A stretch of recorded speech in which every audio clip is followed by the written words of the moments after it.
Good evening. Uttar Pradesh सरकार द्वारा प्रवासी मजदूरों की सुविधा के लिए एक नए पोर्टल या ऐप की शुरुआत की गई है।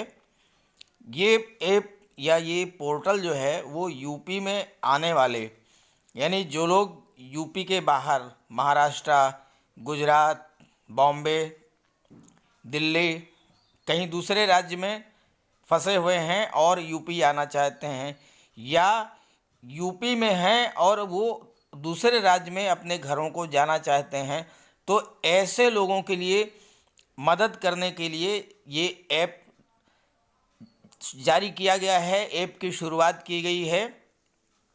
इस ऐप की मदद से आप घर बैठे अपना रजिस्ट्रेशन करा सकते हैं।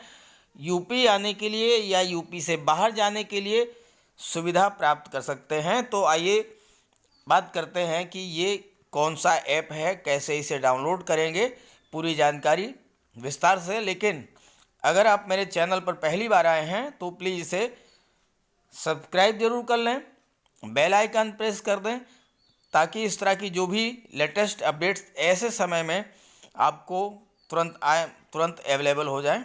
तो चलिए आगे बढ़ते हैं, वीडियो शुरू करते हैं। देश भर में लॉकडाउन का तीसरा चरण जारी है। इस बीच कई सरकारों ने अलग अलग राज्यों में फंसे प्रवासी श्रमिकों की मदद के लिए कई योजनाएं शुरू की हैं। इसी क्रम में उत्तर प्रदेश की योगी सरकार ने प्रवासियों की वापसी के लिए खास पोर्टल और ऐप की शुरुआत की है।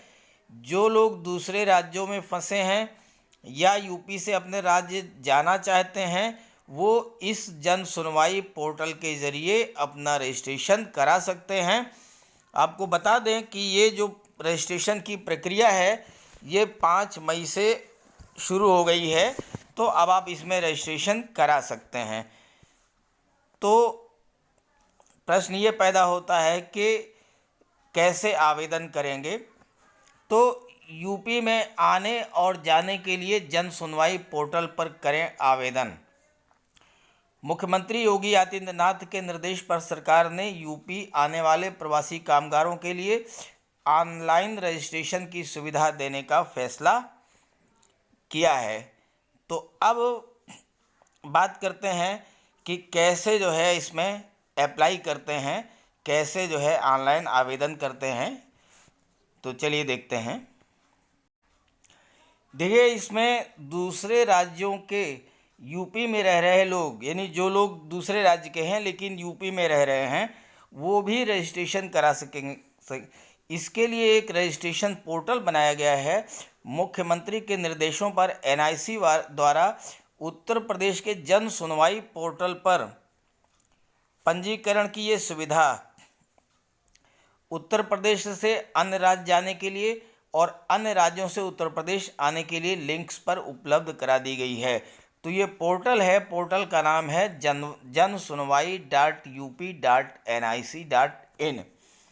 अब इस पर आपको पंजीकरण के 2 विकल्प मिलेंगे। पहला, ध्यान से समझेंगे इस चीज़ को, जो प्रवासी यूपी या यूपी से अपने मूल राज्य की यात्रा करना चाहते हैं। सपोज करिए आप यूपी में हैं, बिहार जाना चाहते हैं, बिहार के मूल निवासी हैं, यूपी में आप मजदूरी करने के लिए आए हुए हैं और आप जाना चाहते हैं, तो उन्हें गूगल प्ले स्टोर से जो ये एप्लीकेशन है इसे डाउनलोड करना होगा, और या फिर जन सुनवाई पोर्टल पर जाना होगा। फिर उसके बाद उस पर जो है प्रवासी पंजीकरण का एक विकल्प है, उस पर आना होगा। अब प्रवासी अपनी ज़रूरत के हिसाब से अन्य राज्यों से यूपी के लिए यात्रा या यूपी से अन्य राज्यों की यात्रा के विकल्प चुन सकते हैं। उसमें 2 विकल्प मिलेंगे। एक विकल्प होगा अन्य राज्य से यूपी के लिए, दूसरा विकल्प होगा यूपी से अन्य राज्य के लिए। तो आप जो भी विकल्प आप चाहते हैं उसको आप चुनिए। उसके बाद ध्यान दीजिएगा कि जन सुनवाई पर आप रजिस्ट्रेशन करा लीजिए। जन सुनवाई पर रजिस्ट्रेशन को यात्रा की अनुमति नहीं मानी जाएगी। सक्षम स्तर से अनुमति मिलने पर ही आपको सूचित किया जाएगा और तब ये अनुमति मानी जाएगी। अब चलिए बात कर लेते हैं कि अगर दूसरे प्रदेशों से यूपी में आने वाले हैं तो उसके लिए क्या करना होगा। देखिए, उत्तर प्रदेश से मोस्टली लोग जो है गुजरात, अहमदाबाद, तो चलिए मैं आपको बताता हूँ कि उत्तर प्रदेश से जो है जो लोग अन्य प्रदेशों के हैं वो उत्तर प्रदेश में आना चाहते हैं तो वो उन्हें क्या करना होगा।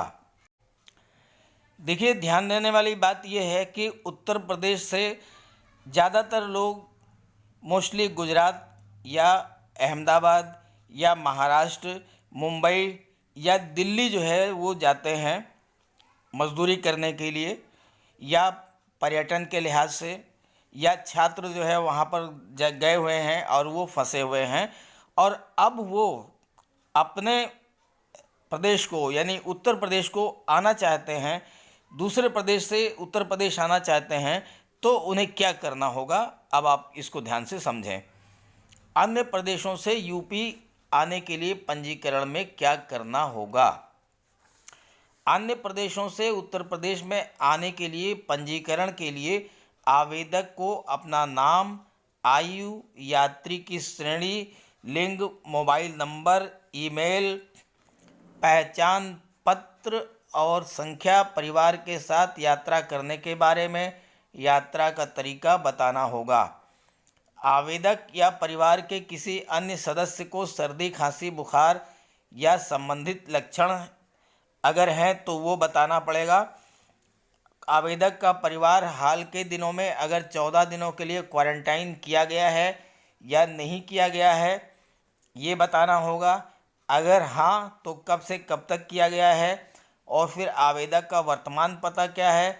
उत्तर प्रदेश में जिस पते पर आवेदक जाना चाहता है उस पते पर संपर्क व्यक्ति का नाम व मोबाइल नंबर, यानी उत्तर प्रदेश में आप जहाँ पर जाना चाहते हैं तो वहाँ पर जो है आपके घर पर किसी जो व्यक्ति आपका यानी अपने घर जाना चाहते हैं तो आपके जो संबंधी हैं, आपके जो रिश्तेदार हैं, उनका नाम और उनका मोबाइल नंबर उपलब्ध कराना होगा।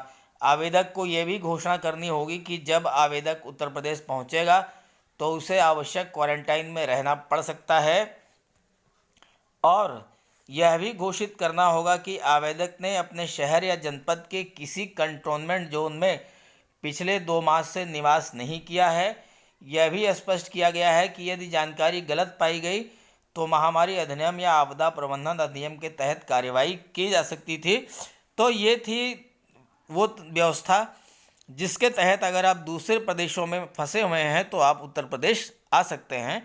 अब मैं आपको बताऊंगा कि आप अगर यूपी से बाहर जाना चाहते हैं तो आपको क्या करना होगा। ध्यान दीजिए, जब आप इस ऐप पर जाएंगे, इस पोर्टल पर जाएंगे तो प्रवासी पंजीकरण उत्तर प्रदेश से अन्य राज्य जाने हेतु और या प्रवासी पंजीकरण अन्य राज्यों से उत्तर प्रदेश आने हेतु 2 विकल्प मिलेंगे। आप अगर दूसरे राज्य को जाना चाहते हैं तो उस पर क्लिक कर दीजिएगा, अगर उत्तर प्रदेश आना चाहते हैं तो उस पर क्लिक कर दीजिएगा। तो मैंने आपको ये बता दिया कि अगर आप उत्तर प्रदेश आना चाहते हैं तो आपको क्या करना होगा। अब मैं आपको बताता हूँ कि अगर आप उत्तर प्रदेश से बाहर जाना चाहते हैं तो क्या करना होगा।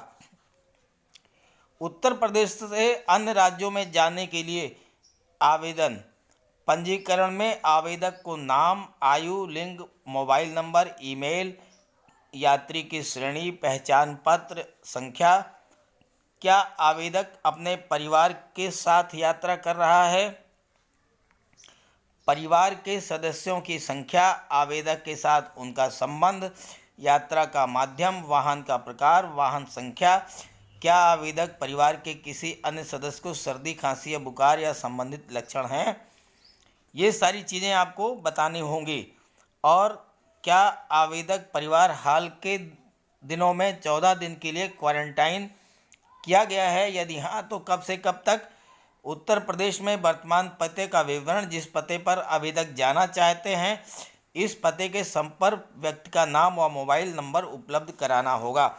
मतलब आप जहाँ पर रह रहे हैं वो तो आपका खुद का नंबर, मोबाइल नंबर हो जाएगा, पता आपको देना पड़ेगा वहाँ का, और जहाँ आप जाना चाहते हैं, मान लीजिए बिहार जाना चाहते हैं, अपने घर जाना चाहते हैं, तो आपके घर पर कौन है उस व्यक्ति का नाम और उसका मोबाइल नंबर, उसका पता, ये सारी चीज़ें आपको उपलब्ध करानी होगी। तब उसके बाद आपको जो है दूसरे प्रदेशों में जाने के लिए जो व्यवस्था बनेगी उसके आधार पर अगर अनुमति मिल जाती है तो आपको सूचित कर दिया जाएगा, और आप जो है इस तरह से घर बैठे मोबाइल के माध्यम से ही जो है इस ऐप को डाउनलोड करके और रजिस्ट्रेशन करा सकते हैं। ठीक यही व्यवस्था जो है अन्य राज्यों में भी लागू कर दी गई है। इसके मैंने एक वीडियो अलग से अपलोड कर दिया हुआ है, जिसमें हर प्रदेश का जो नंबर है, रजिस्ट्रेशन नंबर है या लिंक है, वो मैंने उसमें बताया हुआ है। तो उसका मैंने जो है डिस्क्रिप्शन बॉक्स में उसका लिंक दे दिया है, आप वहाँ से देख सकते हैं। उससे बाकी राज्यों के बारे में भी आपको जानकारी मिल जाएगी कि आप कैसे जो है रजिस्ट्रेशन करा सकते हैं। जैसे मान लीजिए आपको पंजाब से बिहार के लिए जाना होगा, तो पंजाब का जो पोर्टल है उसका जो लिंक है वो मैंने दिया हुआ है उस वीडियो में, बिहार का भी उस वीडियो में दिया हुआ है, ऐसे सभी राज्यों का दिया हुआ है। तो उसको आप देख सकते हैं और वहाँ से अपनी समस्या का समाधान आपको मिल जाएगा। तो ये थी लेटेस्ट अपडेट। आई होप ये वीडियो आपको पसंद आएगा। वीडियो अच्छा लगे तो इसे लाइक करके अपने सभी फ्रेंड को, अपने साथियों को, सभी को शेयर कर दीजिएगा और मेरे चैनल को सब्सक्राइब कर लीजिएगा। Okay, thank you.